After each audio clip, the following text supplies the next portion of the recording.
com a recordação da última lição, que não foi necessariamente a semana passada, uma vez que na semana passada a gente fez aquele momento de revisão, né? E nem terminamos. Então nós vamos ter no final do ano mais um período de revisão, encerrando então todo o ciclo de estudos que nós estamos tendo sobre o catecúmenos. E recordando então a última lição que foi falada sobre a igreja, nós temos algumas perguntinhas rápidas aí para lembrar sobre o povo de Deus, né? Então o povo de Deus é encarado, é encontrado, é denominado como, é descrito como no Antigo e no Novo Testamento. Então se nós vamos para o Antigo Testamento, é a congregação, né? Reunião que realiza o povo de Deus, e quando nós vamos no Novo Testamento, nós temos essa assembleia, descrevendo a reunião dos cristãos nas cidades. Vemos que Jesus edificou a igreja, porém, que igreja que nós estamos falando, ou de que é isso? A igreja edificada por Cristo, o organismo espiritual, formada pelo conjunto de salvos em todos os tempos. Esta é a igreja do Senhor, né? Então a igreja do Senhor Jesus é aqueles que nasceram depois dele, antes dele, mas que estão reunidos por causa dele, nos céus. Podemos descrever a igreja de diferentes maneiras. Igreja visível, que nós estamos vendo. Igreja invisível, aquela que não é possível ver. E por que não é possível ver? Porque ela já se encontra uma parte na glória, ou outros que ainda vão nascer, né? Então, essa igreja invisível é aquela que está descrita no livro da vida, que João viu o livro, os nomes arrolados, viu as almas viventes no céu, mas nós não sabemos quem é, né? Essa é a igreja invisível. E quando nós olhamos então nesta relação da igreja visível e invisível, nós vamos ver também diante das lutas a igreja militante, que é composta por nós que estamos aqui militando, lutando contra o pecado ainda, e aquela que já triunfou, a triunfante, que está na glória já, eterna com o Pai, essencialmente. E aí nós vamos então para a igreja verdadeira. Como que eu posso falar que uma igreja é verdadeira ou que é a igreja de Cristo?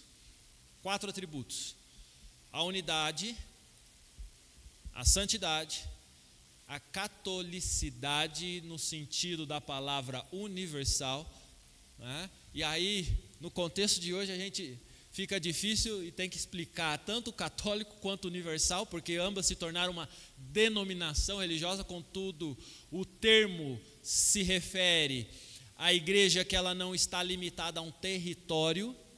Então, quanto era Velho Testamento, digamos assim, a igreja, ela, na compreensão daqueles, estava limitada a um território, ela não era universal, ela não era católica.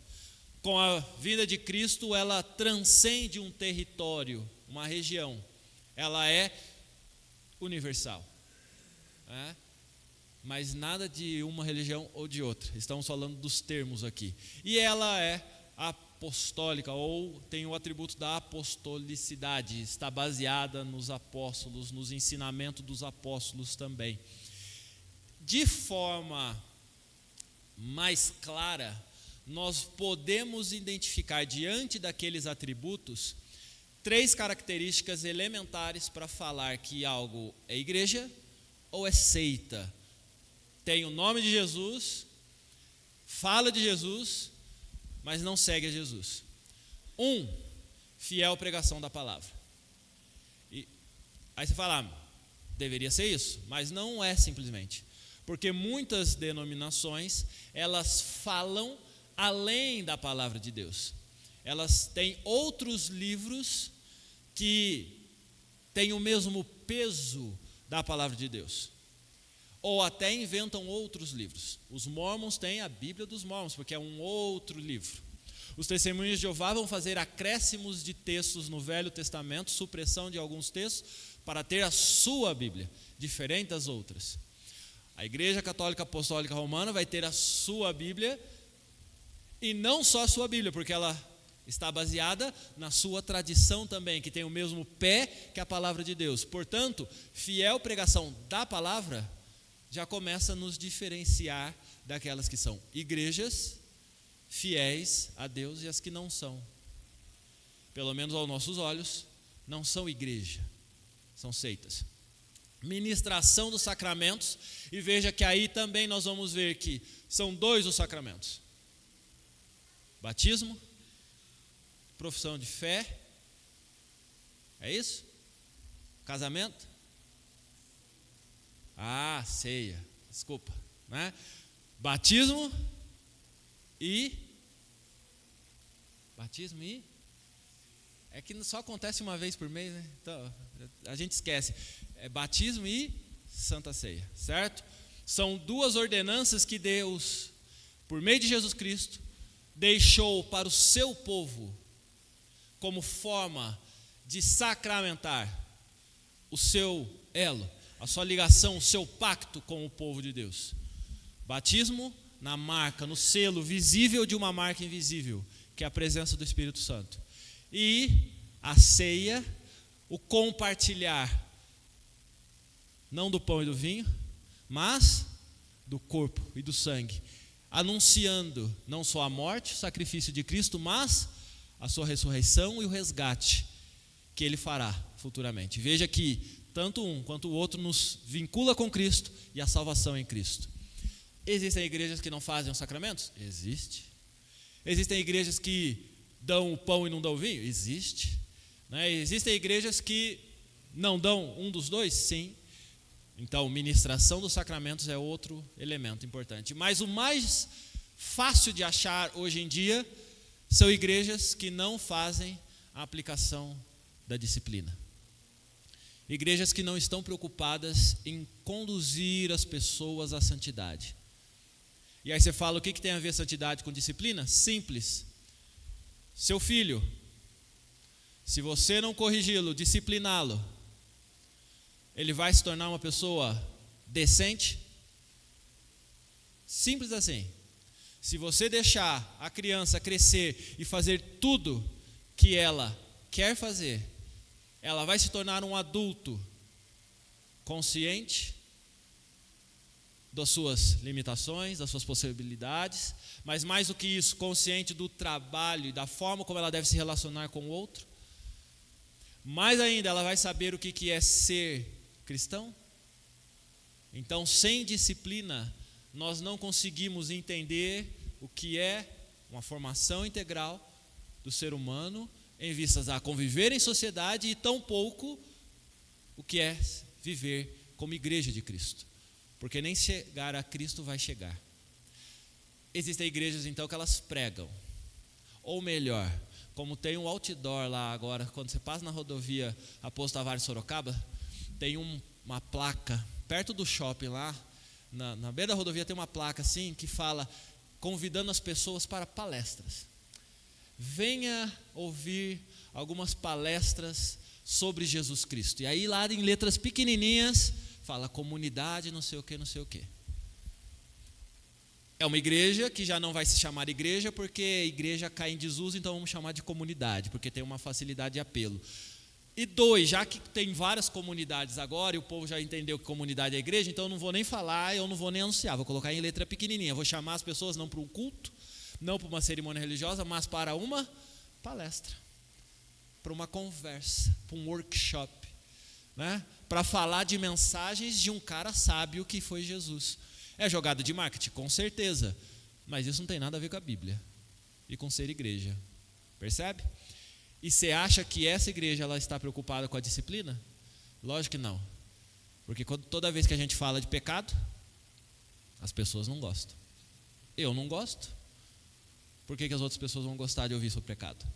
E assim então nós vamos ter a marca, as 3 marcas, para identificar igrejas que são de fato igrejas do Senhor Jesus e as que não são. Então não é denominação.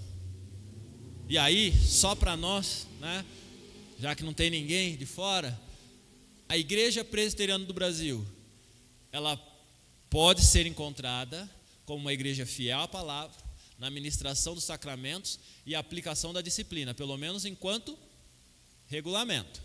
Na prática, infelizmente, como qualquer outra denominação, nós vamos encontrar igreja presbiteriana do Brasil que às vezes não aplica disciplina, que às vezes não está sendo fiel à pregação da palavra, ou não está ministrando corretamente os sacramentos. Infelizmente. Por quê? Porque isso decorre da ação humana. E aí, diante desse cenário, que nós entendemos como igreja, então nos entendemos como igreja, um ponto que é simples, e eu lembro de uma campanha, não sei se ainda existe, da IPB, que tinha lá a foto de um menininho, moreninho, né, falando sobre dízimo, e a frase embaixo, né? Dízimo é 10% do que você ganha. Qual que é a dificuldade de você entender isso, né? Ele fazendo assim, ó. E aí? Né? Poderia resumir a aula nisso daqui. Dízimo, décima parte. Significado da palavra. Então, quando nós falamos de dízimo, nós estamos falando da consagração da 10ª parte da sua renda. Pronto, acabou. Vamos embora para casa. Certo? Quase, né? Porque quando mexe no nosso bolso, não dá para ser uma explicação tão rasa assim, né? Está mexendo no meu bolso, por que quer mexer no meu bolso? Então, a gente precisa entender de onde que veio tudo isso. Onde encontramos a primeira menção do dízimo? Vamos lá, chuta. Você tem de Gênesis a Apocalipse, então vai. Chuta onde? Malaquias, um chute.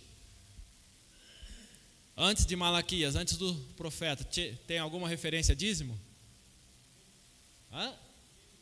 Gênesis. Ó, já apelou, já foi para o primeiro já. Já que se ele está perguntando de novo é porque deve ser o primeiro. Então vamos lá no primeiro. Está em Gênesis. Mas Gênesis tem muita história.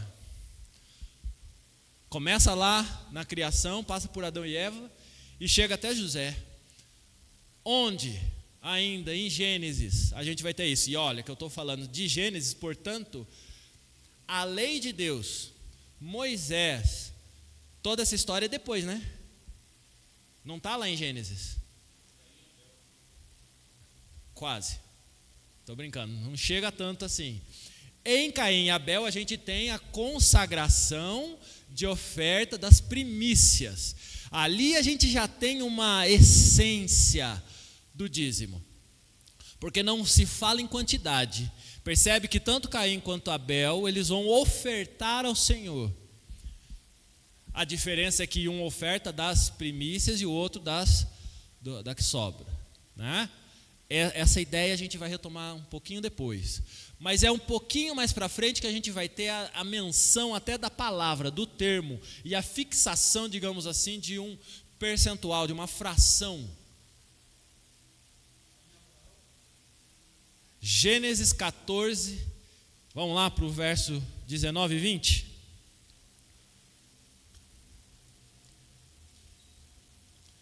Gênesis 14.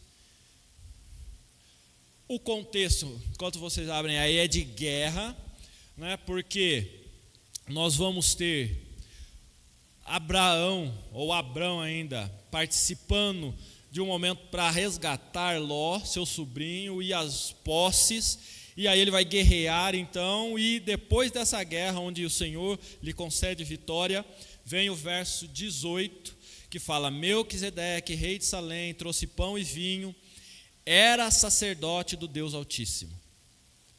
Abençoou ele a Abrão e disse: Bendito seja Abrão, pelo Deus Altíssimo que possui os céus e a terra, e bendito seja o Deus Altíssimo que entregou os teus adversários nas tuas mãos, e de tudo lhe deu a Abrão o dízimo.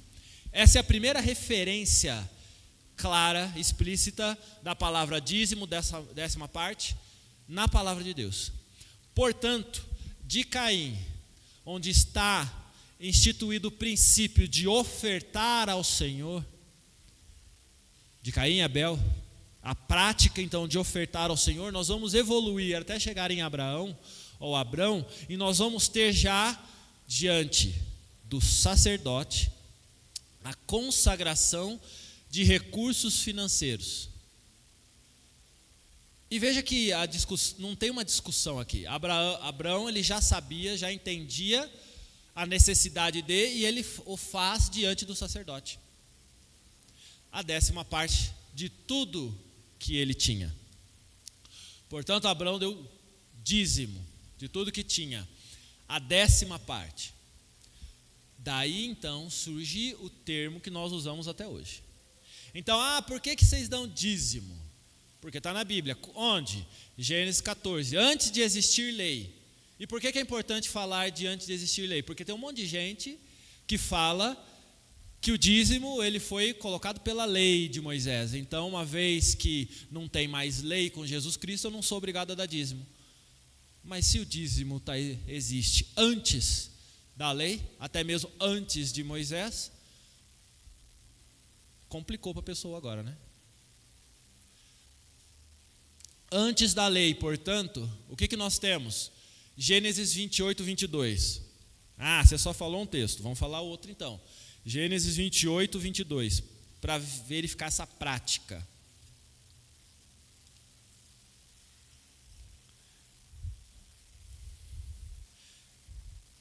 Estamos então agora diante de Jacó, que foge, briga com o anjo, tem toda aquela história, antes de encontrar Raquel e tudo mais. Finalzinho da história, tendo se levantado Jacó cedo de madrugada, tomou a pedra que havia posto por travesseiro e a erigiu em coluna, sobre cujo topo entornou azeite.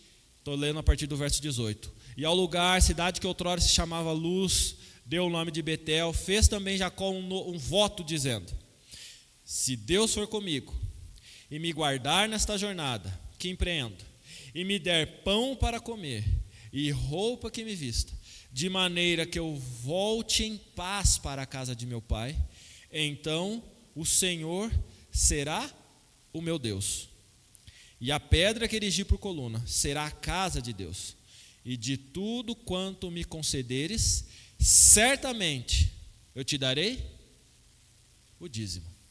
Veja que no voto dele, ele está pedindo para ser milionário, rico.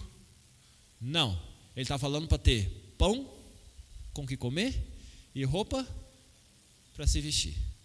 E se o Senhor permitir que ele possa fazer isso e voltar para a casa do pai dele, então com roupa para se vestir e comida para comer, com as necessidades atendidas, de tudo quanto ele receber, o que ele vai fazer? Vai dar o dízimo. Por quê? Porque já está embutido na compreensão então que vem de Adão e Eva, Caim e Abel, e chega na palavra dízimo em Abrão, passa então por patriarcas até chegar em Israel, ou seja, Jacó, no sentido de a forma de eu reconhecer que Deus é o quem provê na minha vida é dando a 10ª parte da minha renda, daquilo que eu tenho, e veja que não é nem renda, é do que eu tenho para o Senhor. Esta é a prática. Jacó oferecendo dízimo. Aí a gente avança para a lei. Então chega a lei, Deuteronômio 14, 22 a 29. E veja que a lei, em certa medida, ela só vai oficializar uma prática já instituída, já compreendida na cultura do povo que se entendia como povo de Deus à época. Deuteronômio 14, versos 22 a 29. Certamente darás os dízimos de todo fruto das tuas sementes, que ano após ano se recolher do campo.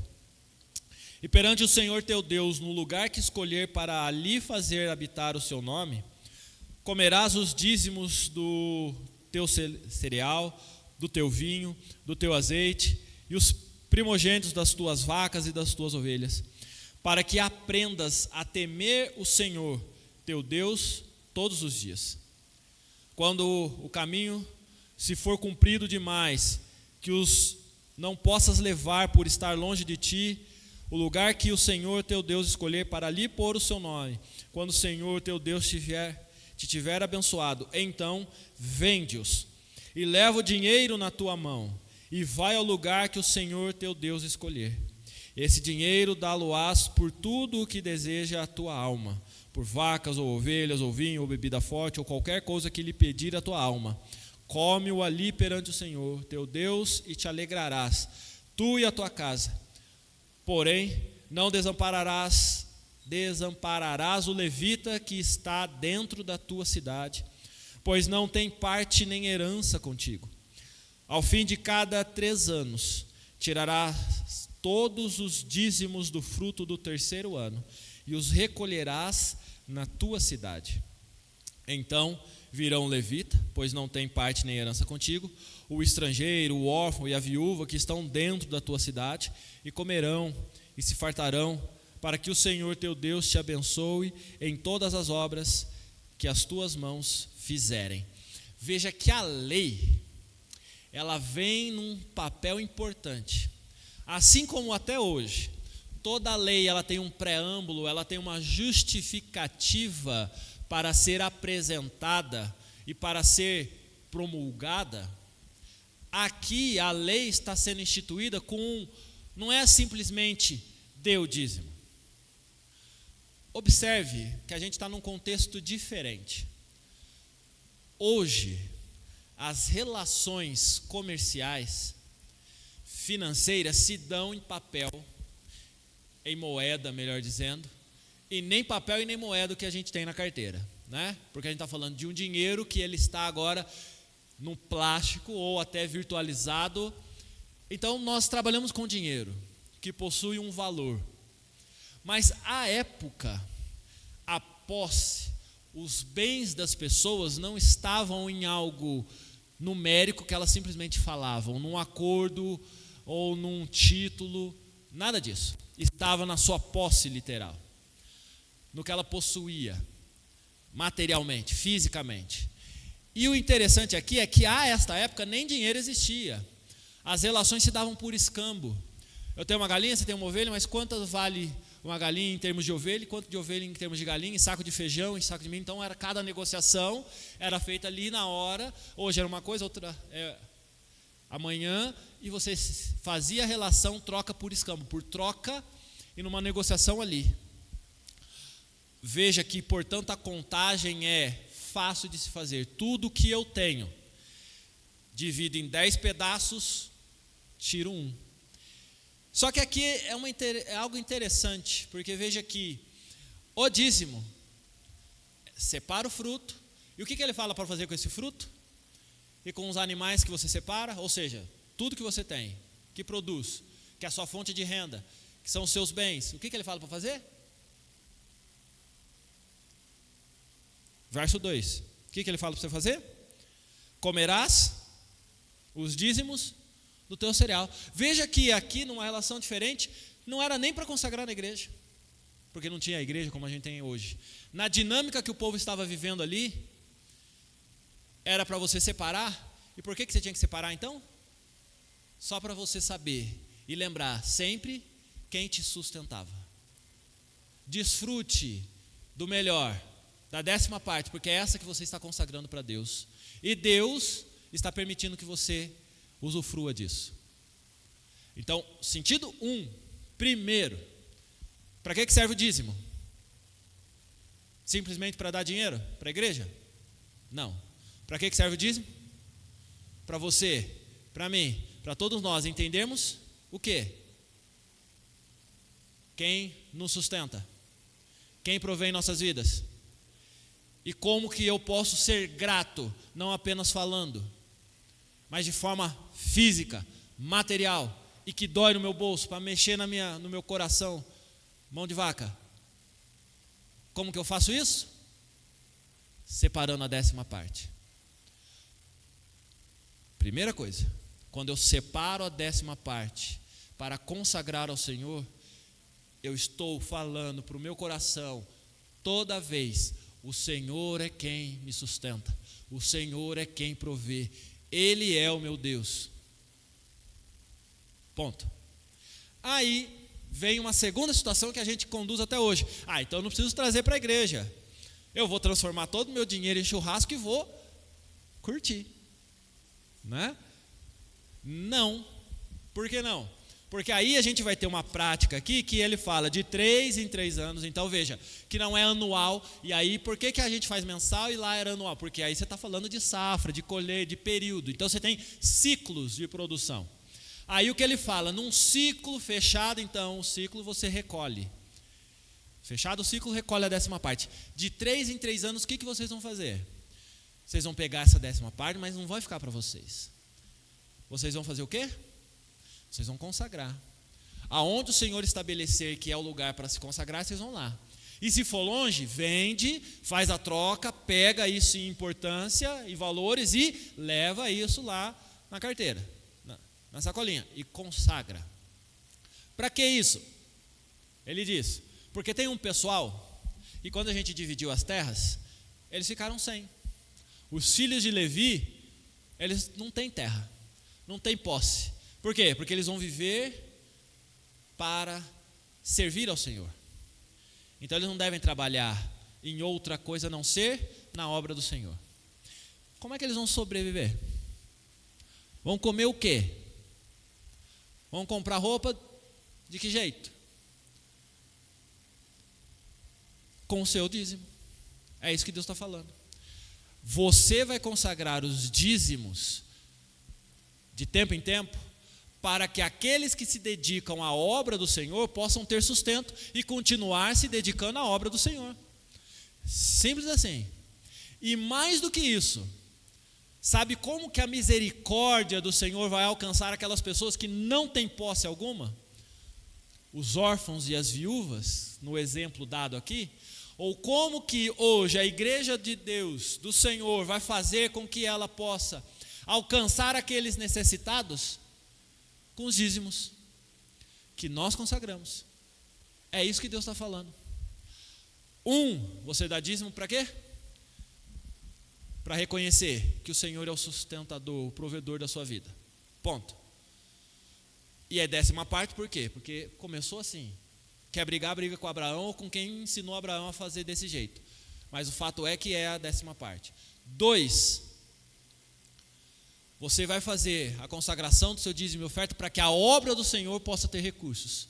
E que a igreja do Senhor possa materializar isso quando houver necessidade às pessoas. E ela possa mostrar o amor e o cuidado de Deus que Ele tem por você e que você não precisa da caridade, mas aqueles que precisam de caridade. Então você é instrumento de Deus para fazer caridade, misericórdia e agir como provisão de Deus na vida das pessoas que mais precisam. Aí eu faço a carinha do menininho na propaganda, né? Não entendeu? A importância do dízimo.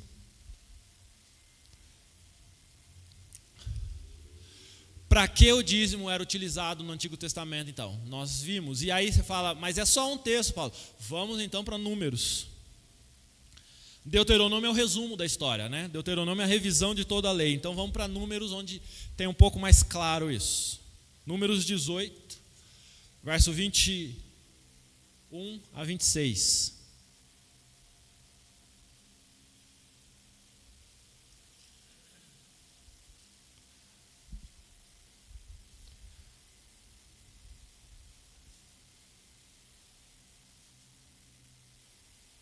Números 18, do verso 21 ao verso de número 26. Aos filhos de Levi dei todos os dízimos em Israel por herança, pelo serviço que prestam, serviço da tenda da congregação. E nunca mais os filhos de Israel se chegarão à tenda da congregação, para que não levem sobre si o pecado e morram. Mas os levitas farão o serviço da tenda da congregação e responderão por suas faltas, Estatuto perpétuo é este para todas as vossas gerações. E não terão eles nenhuma herança no meio dos filhos de Israel. Porque os dízimos dos filhos de Israel, que apresentam ao Senhor em oferta, dei-os por herança aos levitas, porquanto eu lhes disse, no meio dos filhos de Israel nenhuma herança tereis. Disse o Senhor a Moisés: também falarás aos levitas e lhes dirás: quando receberdes os dízimos da parte dos filhos de Israel, que vos dei por vossa herança, deles apresentareis uma oferta ao Senhor, o dízimo dos dízimos. Veja que aqui ele fala, apresentareis uma oferta. A gente vai voltar nesse termo oferta, porque não é uma questão de simplesmente obrigatoriedade. Você oferta ao Senhor, e por isso que a gente pode se vincular com a oferta de Abel, a oferta dada ao Senhor, né? Mas para não ficar nessa coisa, você dá o que você quer, o que dá no seu coração, como de forma errada alguns falam hoje, o texto é claro: o dízimo dos dízimos. Então, se você, levita, que recebeu o seu sustento, sua provisão pelo dízimo dos outros, não tem posse, não tem nada, você tem renda. E da onde que vem sua renda? Dos dízimos. O que você tem que fazer com isso? Dá o dízimo também. Tentando adaptar para aqueles que vivem exclusivamente da obra de Deus, não é o caso dos presbíteros, que têm a sua fonte de renda, não recebem, não são assalariados, não ganham da igreja.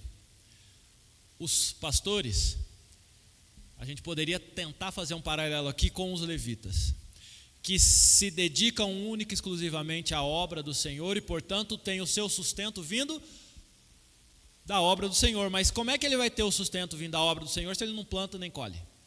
Se ele não produz nada para poder trocar e ganhar dinheiro? Adivinha o que Deus pensou? É isso mesmo, seu dízimo. As pessoas, os membros da comunidade vão ofertar dízimo para que haja sustento. Só que ele não fica com tudo para ele. Por quê? Porque qual que é o princípio? Não tem que ter coração grato? Não tem que reconhecer o sustento de Deus? Não tem que saber aprender a separar lá uma parte para a obra do Senhor? O levita também tem que fazer isso. E portanto, o que ele tem que fazer? Separar a 10ª parte. Então, pastor que fala que não dá dízimo porque não precisa, está errado, né? Se pastor não dizima, alguma coisa está errada. E se ele tenta justificar pela Bíblia, manda ele ler Números 18, né? E fala: me explica então. Já entendi, tá, mas eu vou reforçar então. O dízimo no Antigo Testamento era sobre tudo que possuíam, inclusive os frutos, os cereais, o gado. Deuteronômio 14, 22, nós já lemos esse texto. Vamos agora para Levítico 27, 30 a 32. Levítico 27,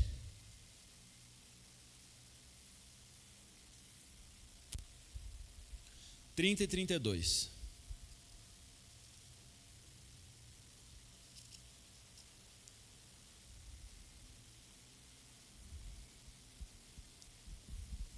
Levítico 27, 30 a 32. Também todas as dízimas da terra, tanto dos cereais, do campo, como dos frutos das árvores, são do Senhor. Santas são ao Senhor. Se alguém das suas dízimas quiser resgatar alguma coisa, acrescentará sua 5ª parte sobre ela.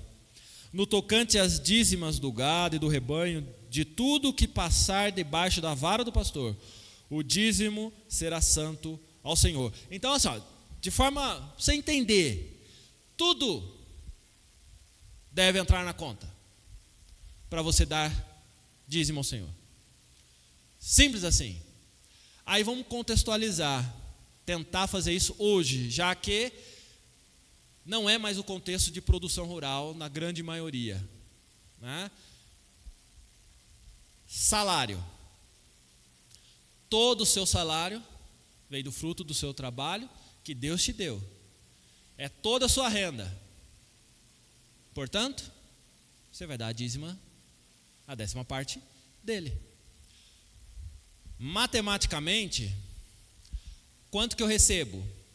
Não é salário líquido, porque o líquido já está falando, é líquido. Salário é salário, é a paga. Desse salário, você coloca a mão em algumas coisas que o governo já tirou. Por isso que tem salário bruto, e aí depois que o governo tira as obrigações, e você não tem como escolher isso, vem o salário líquido. E eu dou dízimo do quê? Qual que é seu salário? Qual que é sua renda? Ah, mas o governo ficou. Tá, mas dai a César o que é de César, a Deus o que é de Deus. Essa não é a história. Seu salário é seu salário bruto. Portanto, você deve consagrar ao Senhor a 10ª parte do seu salário bruto. Ah, não sou assalariado. Então tá bom. Tenho uma empresa, seja no ramo do agronegócio, seja comércio, seja indústria, seja serviço, qualquer empresa então. Empreendo. Qual que é a sua renda? Da onde você tira o seu sustento, sua provisão para comer, se vestir, comprar o que você quer comprar, ter as suas posses? De toda a sua fonte de renda, você tem que consagrar a 10ª parte. Simples assim, é matemática. Um detalhe, e eu me lembro de uma escola dominical que eu estava numa outra cidade, e aí, o que era a aula? Dízimo, e eu caí nessa aula, né? Na sala de jovens ainda. E aí deu uma conversa interessante lá, né? Primeiro foi por causa disso, porque tinha gente que falava, não, é salário bruto, líquido, não sei o que e tal. Aí, tá, vamos para o outro lado. Uma prática comum. Tenho uma pessoa jurídica, e aí a gente tem um contexto hoje de pejotização, né, que a pessoa ela não é uma pessoa física, ela não é contratada como pessoa física, como pessoa jurídica. E entendo toda a parte tributária disso. Quando a gente olha para dar a César o que é de César, bom, tem a legislação para falar o que é dar a César. Então eu vou me tornar uma pessoa jurídica, uma empresa, que só sou eu, para ter uma tributação menor. Beleza. Mas quem compra seu carro? É a pessoa jurídica. Mas quem usufrui dele? É a pessoa física. Quem paga seu plano de saúde? É a pessoa jurídica, que na verdade é a própria pessoa física, porque ela é um só, certo? É a mesma pessoa. Em termos tributários, tranquilo. A lei brasileira permite que você faça se adeque a essa legislação e você recolha tributos. Não estou nem cogitando isso. O que eu estou colocando é a sua consciência diante de Deus sobre o que você deve consagrar. Simples assim. Ah, mas a minha empresa ela tem lá receita e despesa. Concordo, ok. Então você tem a receita, tudo que a empresa recolhe ou recebe. Aí você tem que pagar suas contas, ok. Né? Porque dentro da receita você tem que pagar aquilo que para funcionar as coisas. Então tira a despesa. Receita menos despesa te dá lucro. Seja pessoa física ou pessoa jurídica, você se sustenta com o quê? Com o lucro. De tudo que recebe, você paga aquilo que você tem que pagar. A sobra disso, seja pessoa física ou jurídica, é sua renda.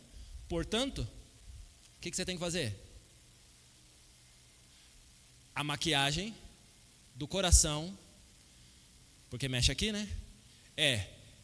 Eu jogo muita despesa para que o lucro seja menor. Isso vale para a Receita Federal? Ok, mas vale para o seu coração diante de Deus? Você sabe muito bem o que você recebe. E aí eu só estou explicando a matemática. Cada um aqui sabe do seu coração. Diga.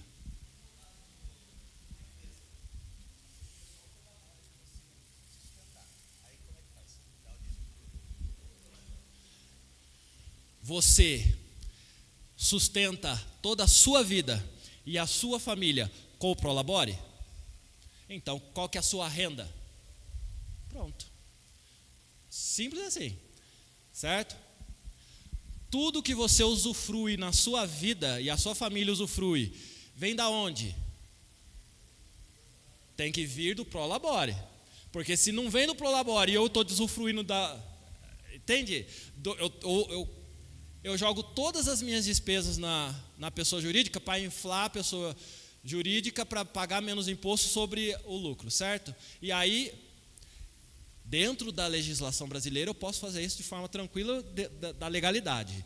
O que eu estou provocando a reflexão é o seguinte: você tem uma vida, um estilo de vida, um padrão de consumo dado pelo que Deus te proporcionou de bens materiais, certo? Pelo fruto do trabalho. Como que você olha para Deus e fala: vou pegar tudo isso e dividir em 10 partes e separar uma? Se você está olhando do mesmo jeito que você olha para a Receita Federal, pensa um pouco. Entende? É isso que eu estou falando. Para pensar sobre aquilo que Deus está te dando para ter o que você tem e viver do jeito que você vive. Pega, soma tudo isso e divide por 10. Aí você está olhando agora para Deus e sendo sincero com Ele, certo? Não está entrando na maquiagem numérica, contábil, fiscal, tributária. Vamos fugir disso, vamos tentar escapar dessa situação, certo? Malaquias 3, de 6 a 12, porque aqui nós vamos ver exatamente isso que eu estou falando. Malaquias capítulo 3, antes de Mateus, o último livro do Velho Testamento, Malaquias capítulo 3, do verso 6 ao verso 12.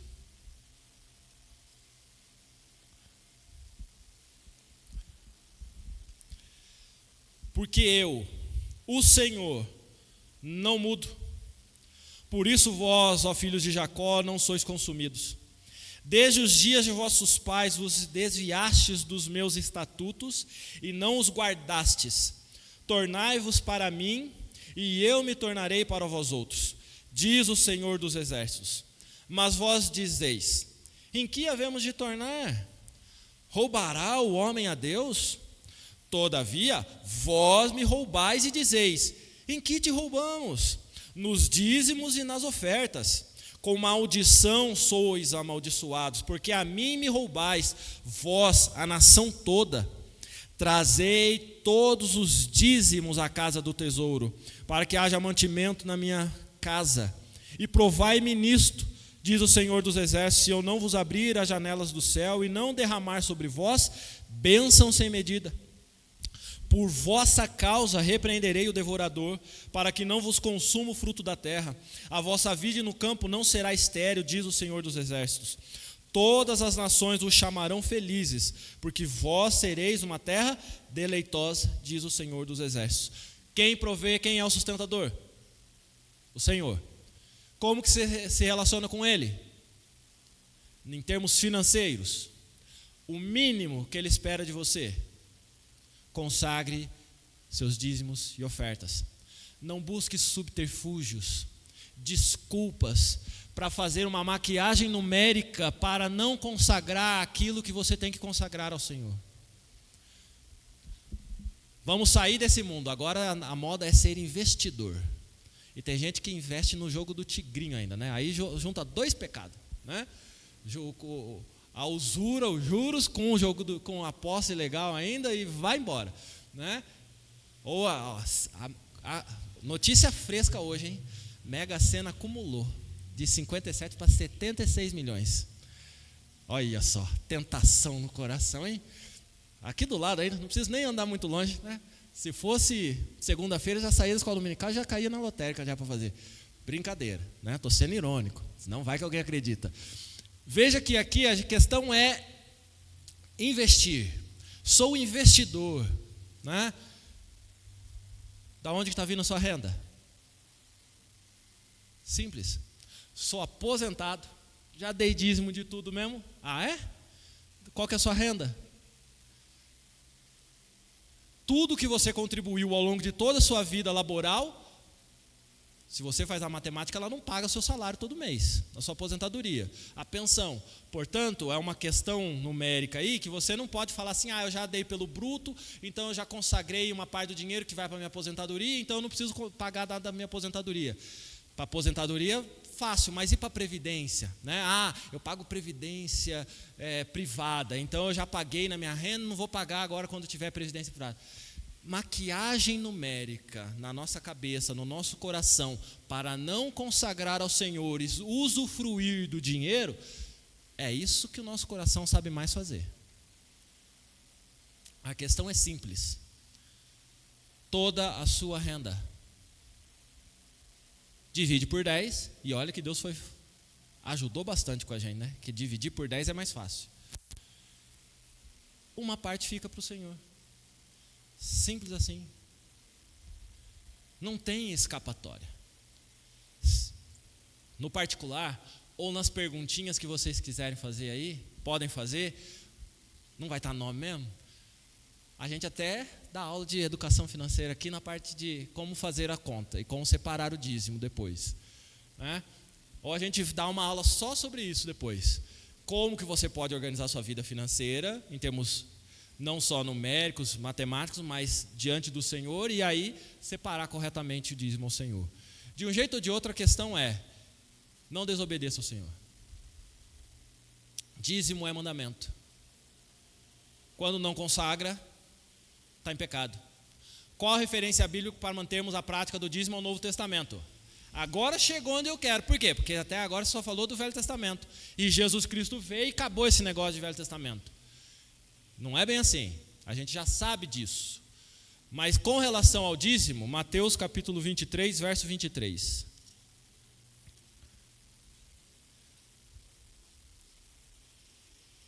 Mateus capítulo 23, verso 23, dentro das várias advertências, dos vários ais, vem o verso que diz: ai de vós, escribas e fariseus, hipócritas, porque dais o dízimo da hortelã, do endro e do cominho, e tendes negligenciado os preceitos mais importantes da lei, a justiça, a misericórdia e a fé.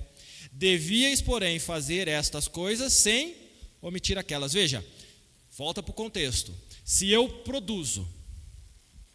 planto feijão, na cabeça do fariseu, o que ele fazia? Ele pegava todo o feijão, vou contar grão por grão aqui, e vou dar o dízimo exato, grão por grão. Por isso que ele fala, dás do dízimo do endro, da hortelã, da folha.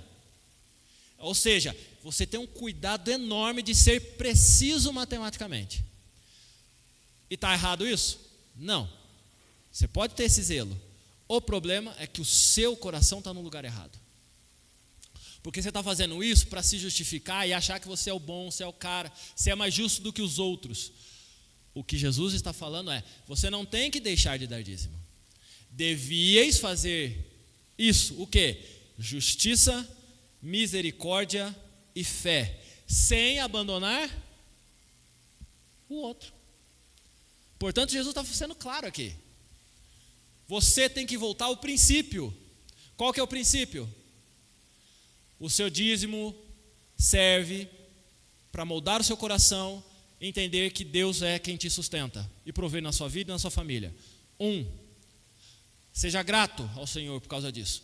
2, por meio desse recurso você é instrumento de Deus para sustentar a obra dele. Não só a obra dele, mas todos aqueles que passam por carência, por necessidade. Devíeis então, portanto, ser meticuloso matematicamente, mas sem perder de foco a misericórdia, a fé e a justiça. De forma clara, Jesus rasga o verbo. Importância do princípio do dízimo. Possuímos orientações de como dever agir na área financeira? Sim. 2 Coríntios, capítulo 8, do verso 1 ao verso 15. Segunda carta do apóstolo Paulo aos Coríntios, capítulo 8, do verso 1 ao verso 15. Também, irmãos, vos fazemos conhecer a graça de Deus concedida às igrejas da Macedônia, porque no meio de muita prova de tribulação manifestaram abundância de alegria, e a profunda pobreza deles superabundou em grande riqueza da sua generosidade. porque eles, testemunho eu, na medida de suas posses, e mesmo acima delas, se mostraram voluntários, pedindo-nos com muitos rogos a graça de participarem da assistência aos santos. E não somente fizeram como nós esperávamos, mas também deram-se a si mesmos, primeiro ao Senhor, depois a nós, pela vontade de Deus. O que nos levou a recomendar a Tito que, como começou, assim também complete esta graça entre vós. Como, porém, em tudo manifestais superabundância, tanto na fé e na palavra, como no saber, e em todo cuidado, e em nosso amor para convosco, assim também abundeis nesta graça. Não vos falo na forma de mandamento, mas para provar, pela diligência de outros, a sinceridade do vosso amor. Pois conheceis a graça de nosso Senhor Jesus Cristo, que sendo rico, se fez pobre, por amor de vós, para que pela sua pobreza vos tornasseis ricos. E nisso dou minha opinião, pois a vós outros, que desde o ano passado principiastes não só a prática, mas também o querer, convém isto. Completai agora a obra começada, para que assim como revelastes prontidão no querer, assim a levais a termo segundo as vossas posses. Porque se há boa vontade, será aceita conforme que o homem tem, e não segundo o que ele não tem. Porque não é para que os outros tenham alívio e vós sobrecarga, mas para que haja equidade, ou melhor, igualdade, suprindo vossa abundância no presente a falta daqueles, de modo que a abundância daqueles venha a suprir a vossa falta, e assim haja igualdade. Como está escrito: o que muito colheu não teve demais, e o que pouco teve, não teve falta. Qual que é o princípio de nós termos posses, recursos financeiros, e minimamente recolhermos dízimo ao Senhor? Generosidade, como diz o verso 2.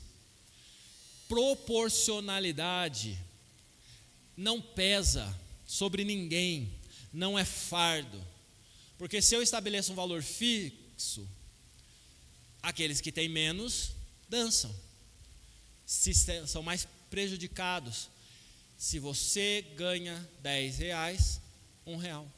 Se você ganha 1 milhão, 100 mil.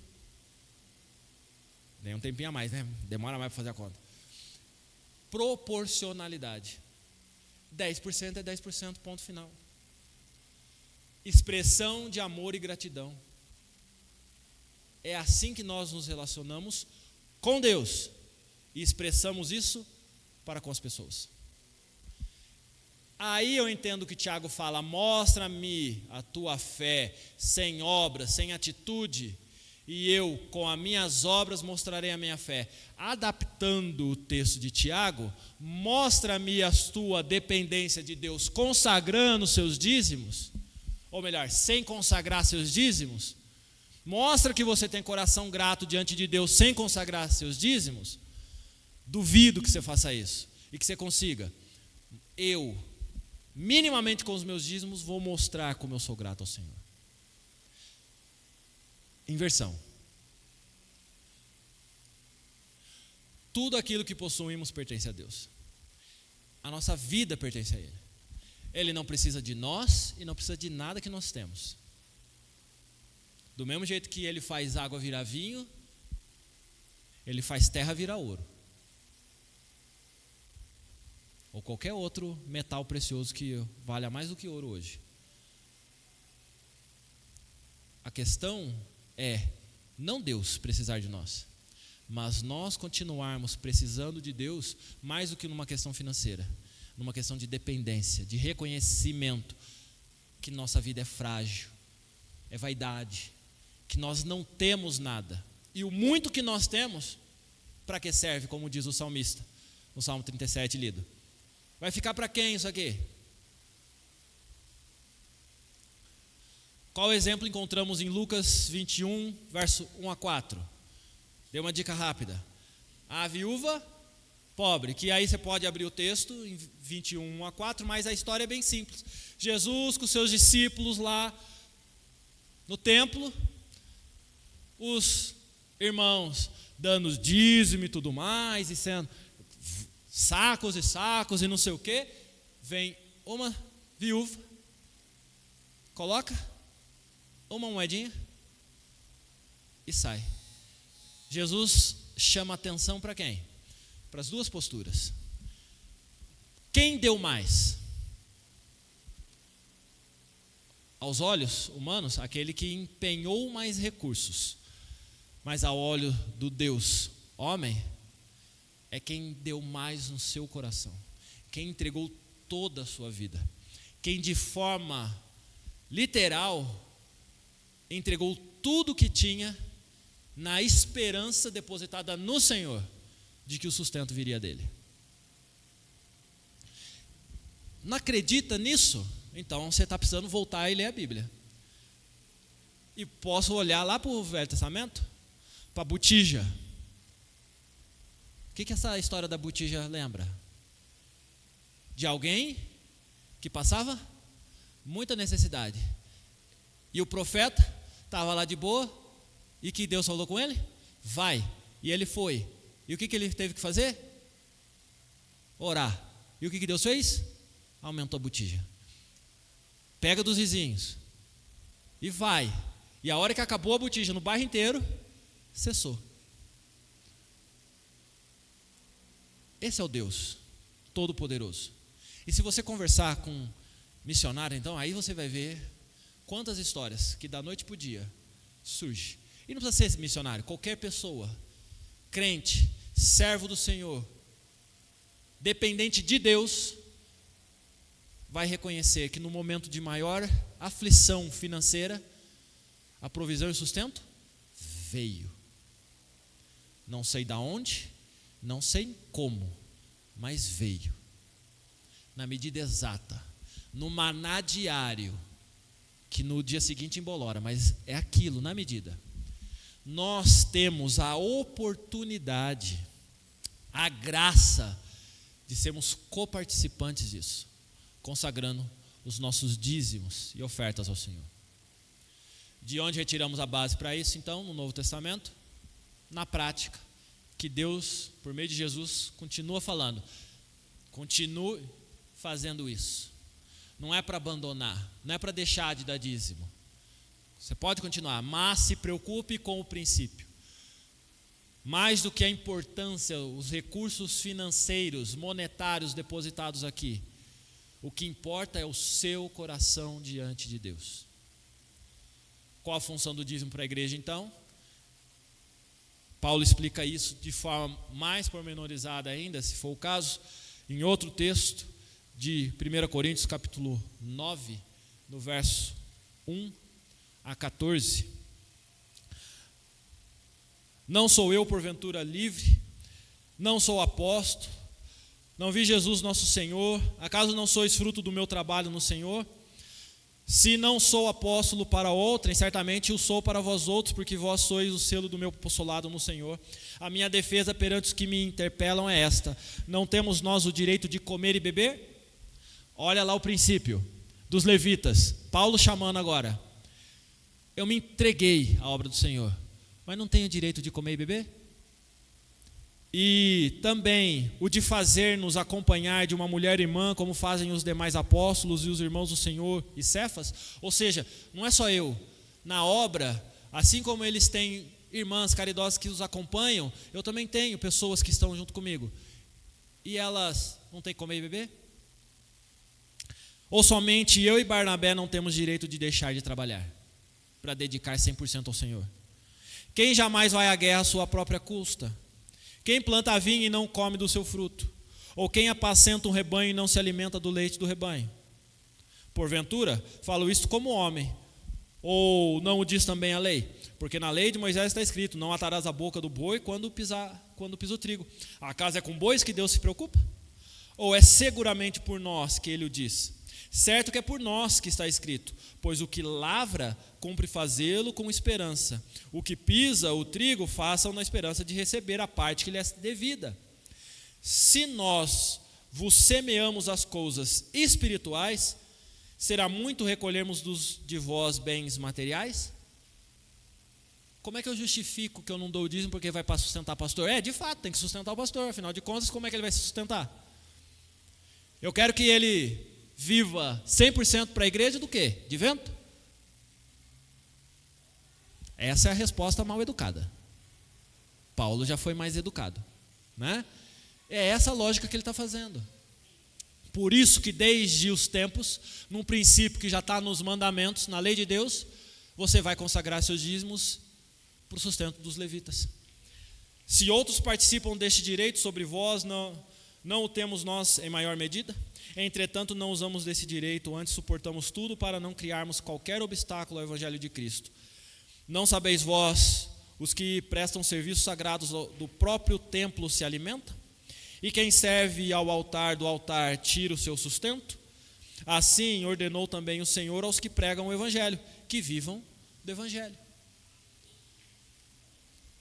Só para reforçar que minimamente, isso aqui, tudo isso aqui só pode existir e continuar existindo.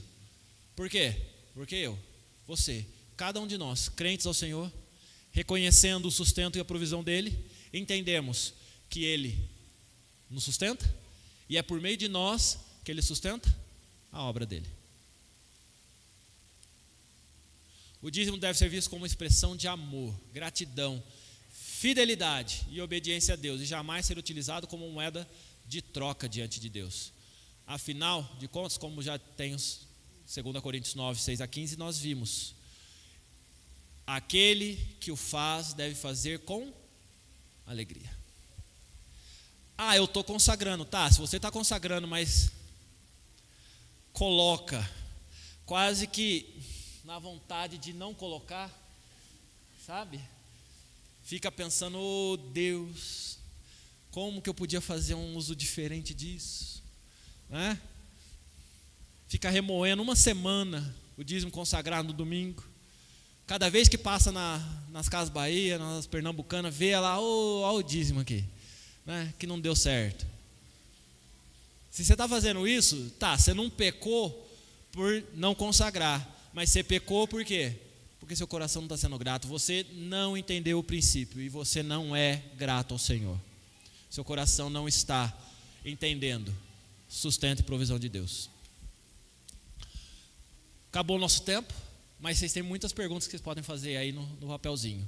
E se precisar, a gente faz uma aula exclusiva disso.